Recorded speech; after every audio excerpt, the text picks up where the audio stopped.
Morning friends, কেমন আছো তোমরা সবাই? আশা করি খুব ভালো আছো। আমিও ভালো আছি। আমার ছোট্ট সংসারে তোমাদের সবাইকে আমন্ত্রণ। এখন আজকে শনিবার, এখন বাজে 8টা। এখন থেকে আমি আমার ব্লগটা শুরু করছি সকাল 8টা থেকে। আর আজকে মহাশিবরাত্রি, আজকে বিকেল অবধি আছে। আমি তো আজকেই করব, কালকে তো করিনি, যেহেতু অত রাত্রে লাগবে তো পারিনি, আজকে করব। তো চলো, তোমাদের সবাইকে শিবরাত্রির মহা শুভকামনা জানাই। তোমরা যারা যারা করেছো পুজো। আমার এখন সকালের কাজ বলতে এই যে এখনও বাসন মাজতে আসেনি, ওই সব পড়ে রয়েছে এখনও এখানে। আবার এই যে ধোপাখানা আবার বানিয়েছি, স্কুল ড্রেসগুলো কেচে দিয়েছি, সকালকে রাত্রে কেচে দিয়েছি। চলো এখন যাই রান্নাঘরে। এই বোতল টোতল নামিয়েছি, এখানে এগুলো ভরবো আর চাটা বসাবো। এইভাবেই দিনটা শুরু করি। এবার জামা কাপড় যেগুলো শুকিয়ে গেছে সেগুলোকে তুলে নিই। চল, ঘরদোর সব পরিষ্কার। মেয়ে চলে গেছে পড়তে, টিউশন চলে গেছে। তো আসলে তারপর একটু পুজোর বাজার টাজারগুলো করবো। করে আমার গোপাই এখনো ঘুমোচ্ছে, দেখো এখনো ঘুমোচ্ছে। এবার গোপাইকে তুলে দেবো, গোপাইকে তুলে দিয়ে তারপরে জল ঢালগুলো ভরি। মেয়েটা আসুক, তারপর একটু পুজোর বাজার টাজার করবো, কারণ ও আমার সাথে একটুখানি পুজোটা করবে। ও 2-3 বছর ধরে করছে। করছে মানে জাস্ট একটু পুজোটা, আমি মন্ত্রপন্ত্রগুলো করি তখন একটু পুজোটা দেয়। দিক, ওর মনে যখন ইচ্ছা হয় দিক, কি বলো? তো যাই হোক, চলো তাহলে কাজগুলো শুরু করে দিই। হ্যাঁ, আর দেরি করি না। সকালবেলা এখন এই যে একটু চা নিয়ে বসেছি, আর এই যে পেছনে চলছে শিবের মন্ত্র। শিবরাত্রি, একটুখানি শিবের মন্ত্র শুনলে ভালোও লাগে। যদিও আমার সকালবেলাটা কি জানো তো, ঘরে একটুখানি ঠাকুরের গান টান চলে, একটু চালিয়ে গান কাজ টাজ করি, আমাদের ভালোই লাগে শুনতে বেশে। তো আজকে শিবরাত্রি বলে শিবেরটা দিয়েই শুরু করেছি। ভোলেনাথের গান চলছে, আর এদিকে দুজনে একটুখানি চা খাচ্ছি। চাটা আমরা খাই জানো তো, উপোস করলেও শুধু চা, একটু লিকার প্লেন। তোমরা তো জানো আমি সকালে একটু গ্রিন টি খাই, তো শুধু ওই চাটাই একটু খাই। আমার শাশুড়ি টাশুড়ি সবাই তাই করে, বাড়িতে চাটা খায়। তো এই চলো চাটা খেয়ে নিই। আর এই যে এসছে বাসন মাজতে, এখন বাসনটা মেজে দিয়ে যাক, আমি ঘরটা পরিষ্কার করে নেবো তাড়াতাড়ি। মেয়ে আসলেই পুজোর বাজার করবো একটু। তাহলে চলো চাটা খেয়ে নিই। এই তো চাটা খেয়ে নিলাম, চা খান মানে চাটাই শুধু খেয়ে নিলাম। নিয়ে একটুখানি ঘরটা পরিষ্কার করে নিই ভালো করে, তারপর স্নান টান করে পুজোর জোগাড় করবো। বর গেছে বাজারে পুজোর বাজার করতে, আমি আর মেয়ে বলেছিলাম যাবো, কিন্তু বললো দরকার নেই, আমি নিয়ে আসছি। তো আমি এই দিকের কাজগুলো ভালো এগুলো করে নিলাম। মেয়েও পড়ে চলে এসছে, এবার ও স্নান করবে, ওকেও একটু চা দিলাম। সকাল থেকে এখন খাইনি, ওকে একটু শুধু চা ও কিছুতেই খেতে চাইছিল না, তো তাও বললাম না একটু চাটা শুধু খা। আমিও খেয়েছি, খা বলে তো সেই শুধু চাটা খাচ্ছে। তারপর স্নান করে ওর হয়ে গেলে আমিও যাবো স্নান। হ্যালো বন্ধুরা, এই যে চলে এসেছি স্নান করে, ঘরের ওই ঠাকুরের পুজো দিয়ে, সব ঠাকুরদের পুজো দিয়ে এখানে আজকে শিবরাত্রির পুজো দিতে এসেছি। কিন্তু আমি এখানে, আমাকে মেয়ে কিচ্ছু করতে দেয়নি। তোমাদের দেখাচ্ছি, দেখো সব জোগাড় ও নিজে করেছে, আমাকে কিন্তু কিছুই করতে দেয়নি। মানে শিব পুজোর জোগাড় আমি ওই পুজোটা দিয়েছি আর ঘরের কাজ করছি, কিন্তু এই পুজোর সব কাজ আমার মেয়েই করেছে। দেখো কিভাবে গুছিয়েছে, দেখাচ্ছি দেখো। এই দেখো, আগে আমার ঠাকুর দেখাই, এখনো চান টান ঠাকুরের কিছুই হয়নি, শুধু বসিয়ে এরকম ভাবে সুন্দর করে সাজিয়েছে ফুল দিয়ে, কাপড় দিয়ে মুড়ে। এখানে বাবারে, এখানে দেখো ফুল সাজিয়েছে, ফুল সাজিয়েছে। এখানে দেখো চানের জায়গা সাজিয়েছে, চানের জায়গাটা সাজিয়েছে দেখো ফুল দিয়ে। এর মধ্যে ভোলেনাথ বসবে, বসে ঘি মধু টধু দিয়ে চান হবে, এটা সাজিয়েছে। এটা সাজিয়েছে চানের জল, ঘি মধু দই দুধ গঙ্গা জল সব দিয়ে চানের জল সাজিয়েছে। এখানে চন্দন বেটেছে, এখানে মিষ্টি রেডি করেছে, আর এখানে সব ফল রেডি করেছে, সব ধুয়ে ঠুয়ে রেডি করে রেখেছে। এখানে ধূপ মোম সব দিয়ে দিয়েছে। আমি শুধু, ও ছোবড়াটা জ্বালতে পারে না, এই ছোবড়াটা আমি শুধু জ্বেলে দিই আর দিয়ে পুজোটা শুরু করি। দাঁড়াও তোমাদের দেখাচ্ছি, পুজোটাও করবো, দেখাবো তোমাদের, দাঁড়াও।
এসব বসাতে বসো, বসো বসো বসো, এসো বসো বসো বসো।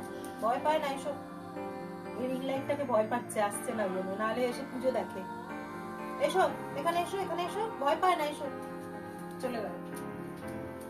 জয় ভোলেনাথ।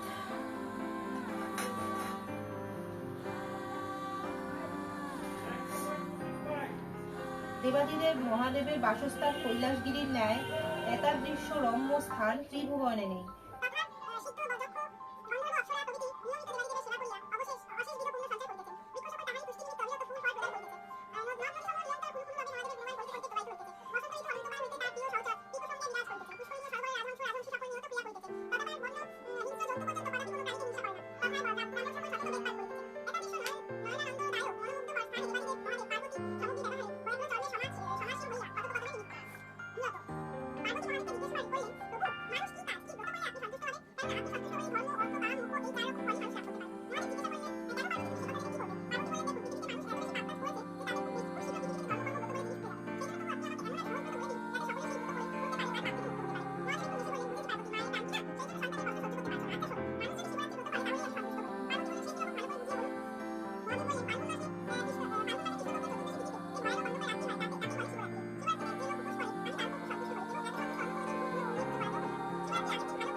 সংসার ক্লেশ দগ্ধস্য ব্রতে নানেন শঙ্কর প্রসাদী সুমুখ নাথ জ্ঞান দৃষ্টি প্রদ ভব।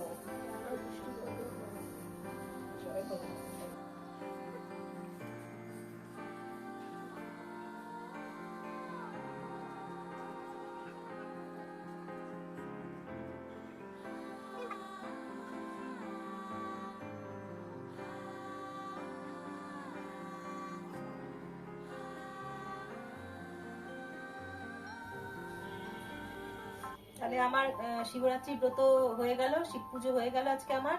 এবার চলো এবার এ করি, ঠাকুর একটুখানি ভোগ গ্রহণ করুক, আমরা ও ঘরে যাই গিয়ে। আর আমার তো প্রচুর কাজ এখন, চলো রান্নাঘরে এখন ঢুকতেই হবে, নাহলে আর হবে না, অনেক বেলা হয়ে গেছে, 1টা বেজে গেছে, 1টা কি 1:30 বাজতে যায়। তাহলে চলো রান্না বান্না গুলো এবার সেরে নিই তাড়াতাড়ি করে। কি করবো বলো তো, একটু ডালিয়া করবো, একটু ডালিয়ার খিচুড়ি করবো, আর একটুখানি কিছু পাপড় টাপড় ভেজে নেবো, হয়ে যাবে। আর করেছি একটা জিনিস, ফুলের অম্বল করেছি, আর ডালিয়া আর পাপড় ভাজা, ব্যাস আজকে এই খাবার।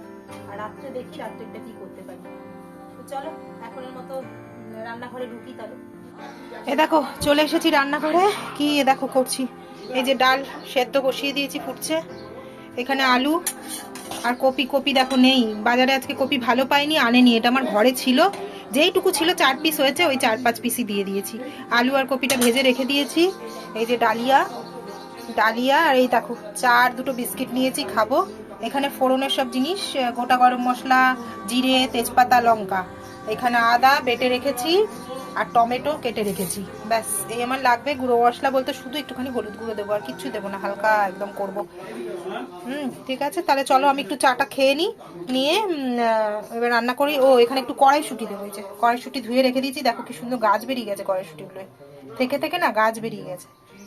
এরকম একটুখানি কল বেরিয়ে গেলে না খাওয়াও ভালো, যে কোনো ছোলা মটর এরকম ভিজিয়ে রেখে কল বের করে যদি স্যালাড করে খাওয়া যায়, শরীরের পক্ষে খুব ভালো। কিন্তু আমি পারি না গো খেতে, কেন আমার ওপরে পেটটায় না ব্যথা করে, কাঁচা ছোলা আমি খেতেই পারি না, আমার খুব পেটে ব্যথা হয়। তা চলো আমি তাড়াতাড়ি করে রান্নাটা করে নিই। আর দাঁড়াও ফুলের অম্বলটাও তোমাদের দেখিয়ে দিই, দাঁড়াও এখানটা অন্ধকার হচ্ছে। এ দেখো কুলের অম্বল করেছি, এইটা রইলো, এটা থাকবে। আর পাঁপড় ভাজবো, সেদিনকে মানিকতলা থেকে পাঁপড় কিনে এনেছিলাম, আগের দিন তোমাদের দেখিয়েছি পাঁপড়, সেই পাঁপড়গুলো একটু ভাজবো আজকে। তাহলে চলো রান্নাটা ঝটপট করে নিই, চাটা খেয়ে নিই আগে। আমার মেয়ে আজকে ওই যে বলে ব্রাহ্মণকে খাইয়ে তারপর খেতে হয়, মেয়ে তার বাবার জন্য সাজাচ্ছে, এই যে প্লেট সাজাচ্ছে, তাকে আবার দক্ষিণা দিতে হয়, দক্ষিণা আমি আর মেয়ে দেবো, দিয়ে খাইয়ে খেতে বসিয়ে তারপর আমরা খাবো। এই যে ও পুজো কমপ্লিট করছে, বইয়ে পড়েছে, ব্রাহ্মণকে খাইয়ে তারপর খায়, ওই জন্য করছে। এই যে ব্রাহ্মণ মশাই এসো, এই যে প্রণাম করছে শিবরাত্রি করে, দক্ষিণা দাও, দক্ষিণা দাও, দিয়েছো? এবার এদিকে এসো,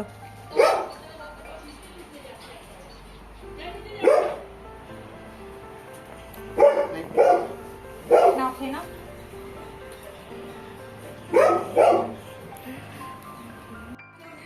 আমার মেয়ে আজকে ওই যে বলে ব্রাহ্মণকে খাইয়ে তারপর খেতে হয়, মেয়ে তার বাবার জন্য সাজাচ্ছে, এই যে প্লেট সাজাচ্ছে, তাকে আবার দক্ষিণা দিতে হয়, দক্ষিণা আমি আর মেয়ে দেব, দিয়ে খাইয়ে খেতে বসিয়ে তারপর আমরা খাবো।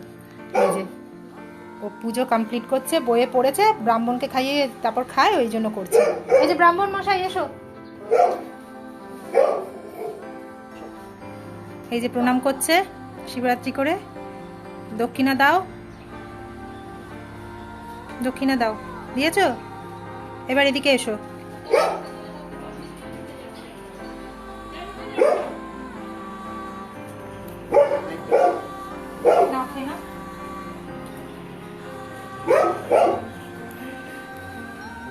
আমাদের পাড়ার মন্দির গড়েশ্বর বাবার মন্দির, ওখানে চলে এসেছি। এই যে বাবার মূর্তি, আজকে এখানে খুব বড় করে পুজো হচ্ছে, তো তোমরা দেখো বাবাকে কত সুন্দর লাগছে আজকে সাজিয়ে।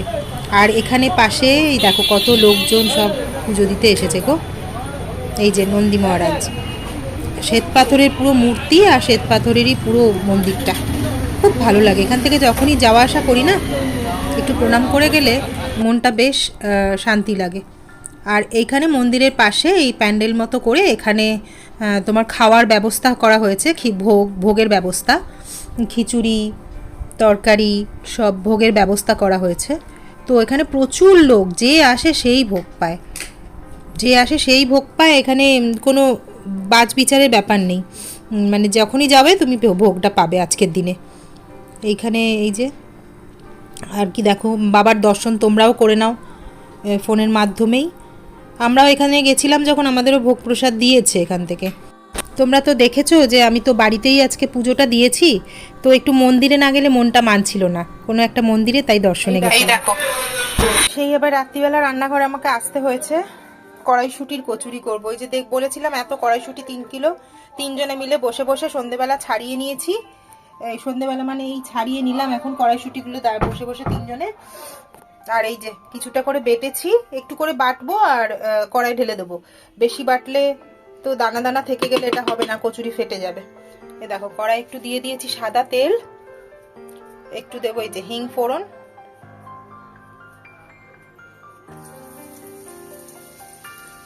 ব্যাস একটুখানি হিং ফোড়ন দিয়ে দিলাম।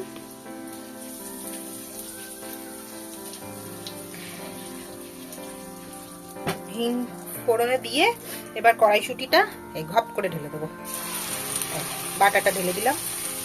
আরো দিতে হবে, আরো বাটবো আর দিয়ে দেবো। গ্যাসটা একদম কমিয়ে রেখেছি। ব্যাস এটা একটু নুন দিয়ে একটু মিষ্টি দিয়ে নাড়বো, আর নামানোর আগে একটু ভাজা মশলা দিয়ে দেবো, দিয়ে এটা শুকনো শুকনো হলে নামিয়ে নেব। এই যে আমার পুর রেডি। এটা একটু ছড়িয়ে ছড়িয়ে দিয়েছি যেন একটু ঠান্ডা হয়। এটা ঠান্ডা হতে হতে আমি ময়দাটা মেখে নিই, একটু ছড়িয়ে রেখেছি। এবার একটু ফ্যানের তলায় দিয়ে দিই, তাহলে ঠান্ডাটা তাড়াতাড়ি হয়ে যাবে। এই যে আমার গরম গরম ফুলকো ফুলকো কড়াইশুটির কচুরি রেডি। কেমন হয়েছে বলো? যার ভালো লাগছে সে খেতে চলে এসো, কোনো অসুবিধা নেই। আমার কচুরি তো রেডি, এবার আমরা খেতে বসে যাই। তোমাদের হয়তো অনেকেরই এখনো খাওয়া হয়ে গেছে, ডিনার হয়ে গেছে, আবার কেউ কেউ আমার মতো এখন ডিনার করছো। যে যাই হোক, ভিডিওটা আজকে তাহলে এখানেই শেষ করছি। সবাই খুব ভালো রেখো, নিজে ভালো থেকো এবং সবাইকে খুব ভালো রেখো। তাহলে আজকের মতো গুড নাইট, টাটা। আর আমার ভিডিওগুলো যদি তোমাদের ভালো লাগে তাহলে প্লিজ একটা সাবস্ক্রাইব করে দিও, লাইক করে দিও, শেয়ার করে দিও। আর কিছু বলার থাকলে আমাকে একই কথা বলবো, একটু কমেন্টস করো, আমি কিন্তু রিপ্লাই দেবো সবাই।